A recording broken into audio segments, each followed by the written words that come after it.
everyone, welcome to Innovation Project Management course. My name is Nancy Trifonopoulou from Εργασία Εκπαιδευτική SA and today we will discuss about Stage 2, Initiation. Initiation sets the terms of reference within which the project will run. The business problem or opportunity is identified, a solution is defined, a project is formed, and a project team is appointed to build and deliver the solution. Initiation ends with the establishment of the plans and processes needed to take the project forward. During initiation, students are getting acquainted with and improve their understanding of project initiation. Students will be able to draft a project initiation plan, to develop a project charter, to set smart and smarter goals, to get familiarized with the logical framework matrix, to define a project scope statement, and to conduct project stakeholders analysis. During the initiation stage, the project purpose is defined, the goals, questions, and scope of the project are decided. The project deliverables are specified and an initial project budget is determined. Also, the stakeholders are designated and their expectations are set. As a final sub-stage, project fundraising is available, where the analysis of grant resources is made. Instruments for financial innovations and public procurements are provided. Before starting to work on a project, the first step to be taken is project identification, where we assess each project idea and select the project with the highest priority, while taking into consideration the resource capacities and capabilities. Project identification and definition precedes project initiation. Project initiation often begins with a business case, which outlines the objectives, purpose, and deliverables of the proposed project. Stakeholders are identified and the requirements of the project are documented. In addition to explaining the business value of the project, the charter outlines the objectives, scope, resources, and budget of the project. Any feasibility testing should also take place during this phase. The primary output of this phase is called a project charter. This key output assists with planning in stage 3, which is design, since it defines and justifies your project and its scope. It secures funding for the project, if necessary, and defines the role and responsibilities of project participants, asking the key questions of what, why, who, how, and when. The project purpose explains the reason for the project's existence. It is the sense of what is done, the ambition or the dream pursued by the project. So the project purpose answers the important question of why the project exists. The focus of the project purpose is to create a clear and correct understanding of the project in the minds of people, the stakeholders, involved in the planning and development process. The purpose is a statement, a declarative sentence which summarizes the specific goals of the project. To be effective, this statement should be concise, singular, specific and precise, goal-oriented, clear, complete, and credible. A project goal is a tangible statement of what a project should achieve. It shows a clear direction and gives motivation. The tangible deliverables that support this goal are the objectives of the project. Basically, project objectives define how the project result is going to look like. Goals are usually a broader or general statement about what the project is to attain. The objectives, which are the higher goals, should be specific and measurable. Smart goal setting can be used as well as logical framework approach technique. KPIs can also be defined as project. For a project plan to be accurate, the first thing that needs to be performed is defining the project scope. Project scope is the totality of the purpose, vision, and work effort for a given project and is defined as a body of work, the overall task, activities, and decisions that must be completed in order to ensure that project goals and deliverables are met. A project scope statement is a written document that includes all the required information for producing project deliverables. Objectives and tasks not listed in the project scope statement should be considered out of scope. Project managers can also list specific work that will not be part of the project. Project deliverables are defined by the tangible result or outcome of a given project, whether intellectual, logical, or physical. The deliverables can vary according to the project specification and the stakeholders' requirements.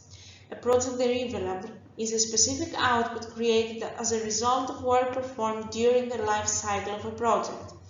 Deliverables are the final output that are performed and transferred to a third party outside of the project. The project budget is a tool used by project managers to estimate the total cost of a project. It is a detailed estimation of all costs needed to complete the project and additionally an estimation of what else is likely to arise before the project is completed and over the defined period of the project life cycle. The project budget itself is a dynamic document used to estimate what the cost of the project will be for every phase of the project.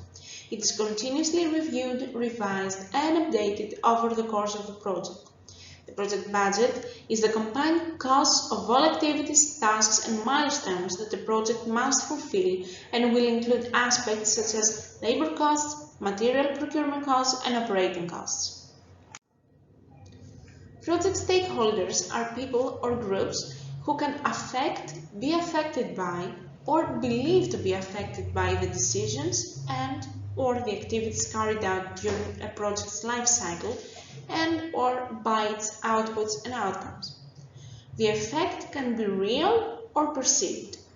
Project stakeholders are entities that have an interest in the given project. They can be directly involved in a project's work, which means they are internal stakeholders, be members of other internal organizations or external to the organization, and they may have a positive or a negative influence in the project completion.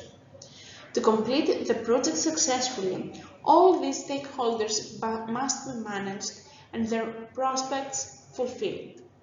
Therefore, they should be identified, and to do that, you should conduct a stakeholders analysis to determine all the stakeholders.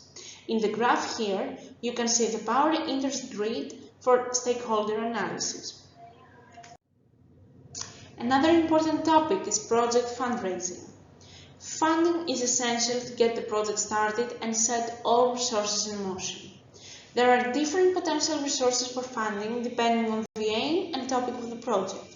There are grants, tenders, sponsorships, donation, community business partnership, Rotary, crowdfunding campaigns, or local fundraising events. The resource-based view is a managerial framework used to determine the strategic resources a company can exploit to achieve sustainable competitive advantage. One of the most common models for the implementation of resource-based view is organizations in the model proposed by Grant, an action plan for managers to identify the resources, then identify the capabilities, appraise competitive advantage, and then to use the applicable strategy that will better exploit these resources and capabilities. Public procurements, of course, refer to the project whereby public authorities, such as government departments or local authorities, purchase work, goods, or services from the companies. Usually, all medium and higher value contracts must be awarded through competitive procedures, which are called tenders. Although there are exclusions and exceptions, such as purchasing real estate, cases of extreme urgency, or situations where there is only one possible supplier.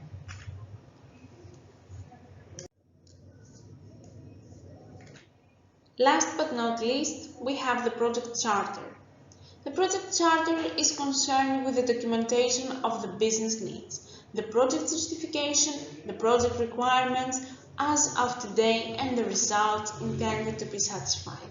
It can be used as a reference point for the goals of the project through its objectives. According to the Project Management Book of Knowledge, the project charter should address the project purpose and/or justification, measurable project objectives and related success criteria, which are called ROI, high-level requirements that the project be meant to address, which are the objectives as we talked about, organizational, environmental, and external assumptions and constraints, high-level project description and boundaries, high-level risks, the stakeholder list, a budget summary and resources needed, a summary of the milestone schedules, which is called a timeline, a project approval requirements, to determine the project manager and their authority level and the roles and responsibilities of the project team, and to include the project sponsor. The project charter must be established at the very beginning of the project to ensure the smooth process of the project implementation and, in fact, to make the project and the project manager legitimate. For this reason, it needs to be clear, direct, and concise without using technical terms and acronyms. Thank you for your attention. I hope you found this stage initiation helpful and interesting.